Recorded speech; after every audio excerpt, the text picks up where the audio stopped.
What's up everyone, welcome back to the channel, and in this video we're going to be working on the hole in Colorado again, and I'm going to be showing you step by step how to remove, clean and then reinstall your intake manifold on the 4JJ1 engine.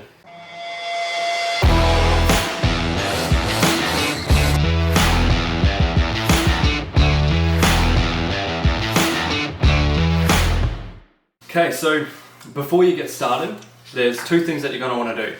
Firstly, you're going to want to give your engine bay a little bit of a clean over. Take this cover off and give the intake manifold area and the engine just a bit of a wash, because you don't want any dirt getting into anything later on that you're going to be pulling apart. Second thing you're going to want to do is download this document, the intake manifold clean, from the files section in the RC Colorado owners Facebook page.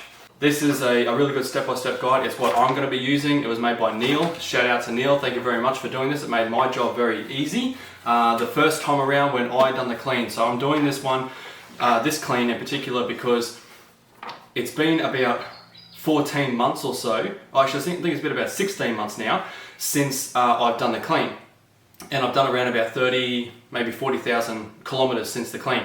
And I haven't installed a catch can. So it's going to be a very interesting experiment to see what the intake manifold is going to look like after 30 to 40,000 kilometers without a catch can. I do have the Mungie EGR cable here, and I also have the EGR Block Plate. So it'll be very interesting to find out. So let's get into it. Firstly, remove the intercooler cover. Then remove the hose clamps, bolt and air sensor connector from the cold side intercooler pipe, and then remove the pipe. Then loosen the hose clamp and remove the hot side pipe also. There are two nuts and two bolts holding the intercooler in place as shown. Remove these and the wiring clip on the side of the intercooler, and then remove the intercooler. Now before we touch anything electrical, we are going to disconnect the battery and remove it, as we will need that space later on, and also tuck the wiring away just like so. Now to remove all of the electrical connections. We need to remove the 4 injector connections. Carefully use multi-grips to hold a connector and a screwdriver to press on top of the clip and remove the connectors. Do this with all 4. The other connections to remove are the barometer connection, in which mine just broke, the vacuum control, the throttle body, EGR, and the aircon pump.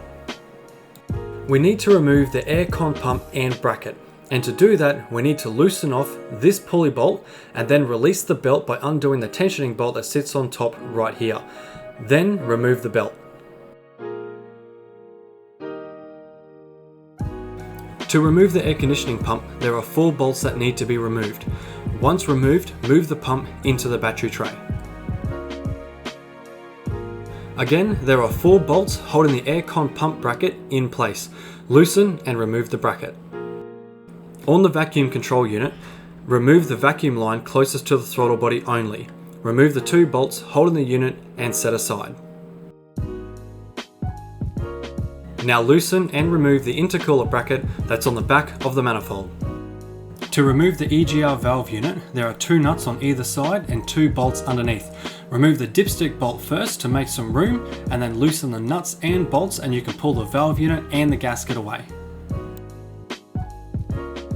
Loosen and remove the glow plug wire towards the back of the manifold, and then pull all of the wiring out of the way.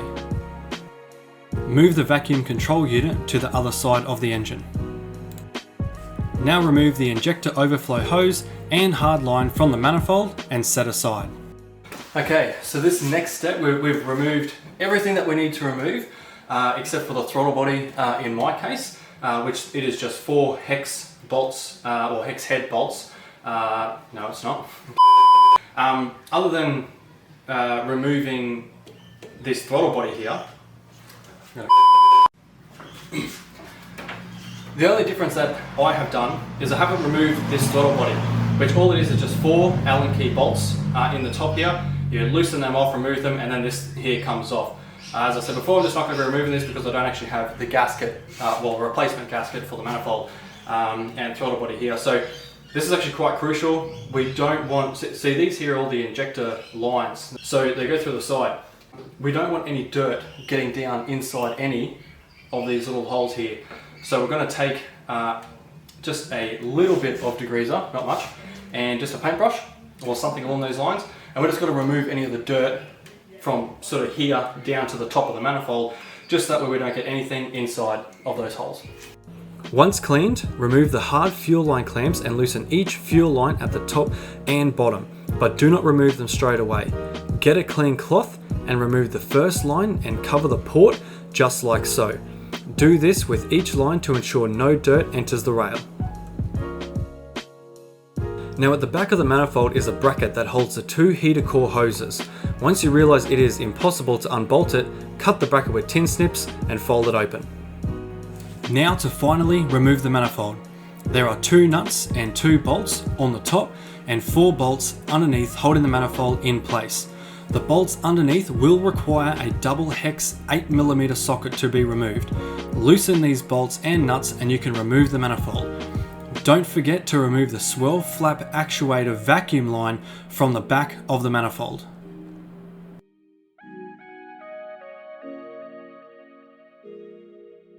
Now give the injector line sockets and surface a cleanup and cover with masking tape. Well, there you have it. The intake manifold is completely off now. So, as I said earlier, good experiment. Just going to show you what the inside of this looks like after approximately 35,000 kilometers after an intake manifold clean already and no catch can. It's just simply a little bit oily and that's it. There's nothing baked in there at all since the last clean. Now, I'm only going to give this a little bit of a light clean over with just with some degreaser and a rag and just clean up these surfaces here and here. But that's pretty much it. However, I will show you the footage from when a mate of mine and I cleaned his intake manifold. Check this out. As you can see, his manifold was quite caked up with sludge. He bought the vehicle with only 140,000 kilometers on the clock, and the first thing he done was this manifold clean. We used a screwdriver and a spoon to clean out all of the sludge. We also removed the swirl flaps by undoing the 2 screws on each swirl flap. We then used 2 cans of Easy Off oven cleaner to soak the manifold for 5 minutes at a time and use the high pressure washer to easily remove the dirt and grime. And check out this result.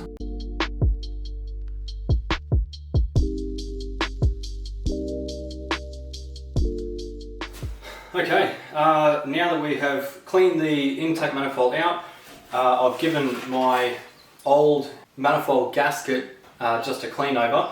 It still looks basically brand new, but I obviously would recommend that you use a brand new gasket, not just clean it. I've cleaned over the EGR valve as well, and I have the EGR block plate sitting there ready to be installed as well, which I'll show you how to do. It's quite easy. But otherwise, all of this is basically just putting everything back together in reverse. So let's get to it. Firstly, install the manifold gasket and then reinstall the manifold. Don't forget the vacuum line to the swirl flap actuator underneath the manifold. Reinstall all the nuts and bolts as they were and tighten back up. Now remove the masking tape and one by one carefully reinstall the hard fuel lines and tighten both the top and bottom of each line. Reinstall the 2 fuel line clamps and then tighten up. To install the EGR block plate, you need to install the gasket. I just had to use gasket maker this time, then the block plate, then the EGR valve body, and tighten the nuts and bolts back up. It's that simple. Reinstall the overflow fuel line to the manifold and the injector return hose. Tighten up the dipstick bolt, move the wiring across the manifold and reinstall the air conditioner pump bracket and the pump. Place the belt back onto the pulleys, tighten up the tensioner bolt and retighten the pulley bolt. Move the vacuum control back to its correct position, tighten up the bolts and push the vacuum line back on. Now reconnect the aircon pump connector, the barometer and vacuum control, the 4 injector connections, the throttle control and the EGR connections. Finally, reconnect the glow plug terminal and tighten up the nut. And now reinstall the intercooler bracket. Place the intercooler back onto its locators, but do not tighten down just yet. While the intercooler is loose, connect the cold side pipe and then tighten the intercooler back down.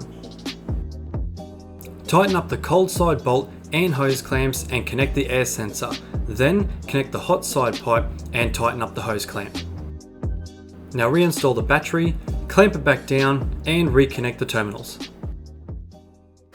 Alrighty, the time is now. We've finally reinstalled absolutely everything. Now all I've got to do is just basically turn the key on just a few times, get the fuel pump, just to pump a bit of fuel up to the injector lines. Then I'm going to crank it over. It may take a few goes just to make sure that fuel and everything gets through. And fingers crossed that it starts first go and everything runs smoothly.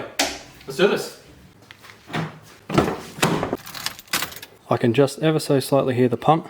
You can ever so slightly hear it and then you'll hear the relay click.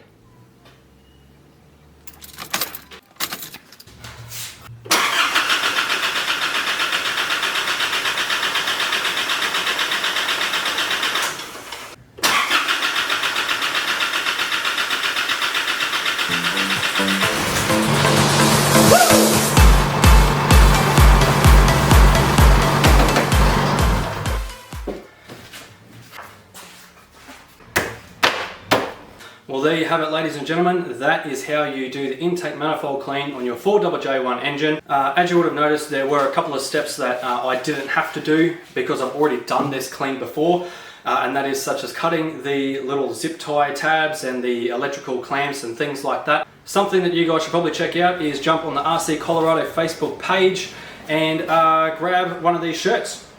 It has the RC Colorado owners Facebook page logo on the front. Also has all the sponsors, all on the back. And something really exciting is I am going to be releasing my own line of merch. I have some ideas for some. I have one right here. This is the first one that was made. That's right, it says legalize burnouts. It's going to a good cause, everybody. So if you want to grab one of these shirts, just let me know on my Facebook page, Revolution Projects. I'll be putting a link in the description below, and I'll also keep updated when I'm going to be releasing these shirts, as well as some other ones that I have some ideas for. Don't forget to give this video a thumbs up, leave a comment. If you have any extra advice that you would need, I'm more than happy to reply to some comments. And also don't forget to subscribe to the YouTube channel. Every little bit counts. Every like, every comment, every subscription counts. It'll be awesome if you could help me and support the channel. Thanks guys. See you later.